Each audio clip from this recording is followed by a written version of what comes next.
ಹಾಸನದ ಹೈವೇನಲ್ಲಿ ಚನ್ನರಾಯಪಟ್ಟಣದ ಹತ್ರ ಒಂದು ದಾರುಣ ಘಟನೆ ಸ್ನೇಹಿತರೆ. ಎಲ್ಲರೂ ಕಾರ್ ತಗೊಬೇಕು, ಅಷ್ಟು ಏರ್ ಬ್ಯಾಗ್ ಇರಬೇಕು, ಸೇಫ್ಟಿ ಆಗಿರಬೇಕು ಅಂದ್ಬಿಟ್ಟು ಕಾರ್ ತಗೊಂತೀವಿ. ಆದರೆ ಒಂದು ಮಾಡೋ ಸಣ್ಣ ತಪ್ಪಿಂದ ಜೀವಕ್ಕೆ ಹಾನಿಯಾಗಿದೆ ಇವತ್ತು. ನೋಡಿ, ಫಾರ್ಚುನರ್ ಕಾರು 40-45 ಲಕ್ಷ ಆಗ್ಬೋದು ಈ ಕಾರ್ಗೆ. ಈ ಕಾರ್ ಅದೆಷ್ಟು ವೇಗವಾಗಿ ಬಂದಿದೆ ಅಂದ್ರೆ ಬಂದು ಗುದ್ದಿರೋ ಫೋರ್ಸ್ಗೆ ಟಾಟಾ ಏಸ್ 2 ಪೀಸ್ ಆಗೋಗಿದೆ. ನೋಡ್ಬೋದು ನೀವಿಲ್ಲಿ. ಸೊ ಈ ಕಾರಲ್ಲಿ ಒಂದು ಏರ್ ಬ್ಯಾಗ್ ಕೂಡ ಓಪನ್ ಆಗಿಲ್ಲ, ಬಿಕಾಸ್ ಅವರು ಸೀಟ್ ಬೆಲ್ಟ್ ಹಾಕಿಲ್ಲ. ಸೀಟ್ ಬೆಲ್ಟ್ ಹಾಕಿಲ್ದಿರೋ ಒಂದೇ ಕಾರಣಕ್ಕೋಸ್ಕರ ಇಂಥ ಒಂದು ಸೇಫ್ಟಿ ಕಾರಲ್ಲೂ ಕೂಡ ಜೀವಹಾನಿಯಾಗಿದೆ. ಒಂದು 8-10 ಪಲ್ಟಿ ಹೊಡೆದಿದೆ ಅಂತ ನೋಡ್ಬೋದು ನೀವು. ಒಂದು ಏರ್ ಬ್ಯಾಗ್ ಕೂಡ ಓಪನ್ ಆಗಿಲ್ಲ. ಒಂದು 8 ಜನ ಇದ್ರು ಅಂತ ಹೇಳ್ತಾರೆ. ಸ್ಪಾಟಲ್ಲಿ ಒಬ್ರು ಹೋಗ್ಬಿಟ್ಟಿದ್ದಾರೆ. ಒಂದು ಬಾಡಿನೇ ಹೊರಗಡೆ ಕಿತ್ಕೊಂಡು ಬಂದ್ಬಿಟ್ಟಿದೆ ಗ್ಲಾಸಿಂದ.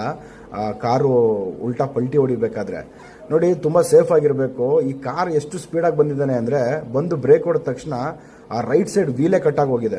ಡ್ರೈವರ್ ಸೈಡಲ್ಲಿ ಇರುತ್ತಲ್ಲ ವೀಲು, ಫಾರ್ಚುನರ್ ಕಾರ್ದು, ಆ ವೀಲು ಕಟ್ಟಾಗಿ ಅದನ್ನ ಟಾಟಾ ಎಸಿಲಿ ಹಾಕಿದ್ದಾರೆ ಅಲ್ಲಿ. ಅದೆಷ್ಟು ವೇಗವಾಗಿ ಬಂದಿದ್ದಾರೆ ಅಂದ್ರೆ ನೋಡಿ, ಟಾಟಾ ಎಸಿ ಬಾಡಿನೇ ಕಿತ್ಕೊಂಡ್ಬಿಟ್ಟಿದೆ ವಾಪಸ್ಸು. ಆ ಟೈರ್ನ ತೆಗೆದ್ಬಿಟ್ಟು ಇಲ್ಲಿ ಹಾಕಿದ್ದಾರೆ. ಫಾರ್ಚುನರ್ ಕಾರ್ದು ಡ್ರೈವರ್ ಸೈಡ್ ಟೈರ್ ಇದು.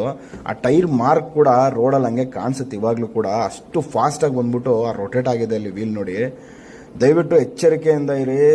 ದಯವಿಟ್ಟು ಸೀಟ್ ಬೆಲ್ಟ್ ಹಾಕಿ, ಫಸ್ಟ್ ಜೀವ ಉಳಿಸ್ಕೊಳ್ಳಿ. ವೆಹಿಕಲ್ಗಳಾದ್ರೆ ತಗೊಬೋದು, ಬೇಕಾದ್ರೆ ನಿಮ್ಮಿಂದ ಆಪೋಸಿಟ್ ಬರೋನು ಕೂಡ ತೊಂದರೆ. ದಯವಿಟ್ಟು ಸೀಟ್ ಬೆಲ್ಟ್ ಹಾಕಿ, ಕಾರಲ್ಲಿ ಕುತ್ಕೊಳ್ಳೋ ಪ್ರತಿಯೊಬ್ರು ಹಾಕಿ ಅಂತ ಕೇಳ್ಕೊಂತೀನಿ ನಾನು.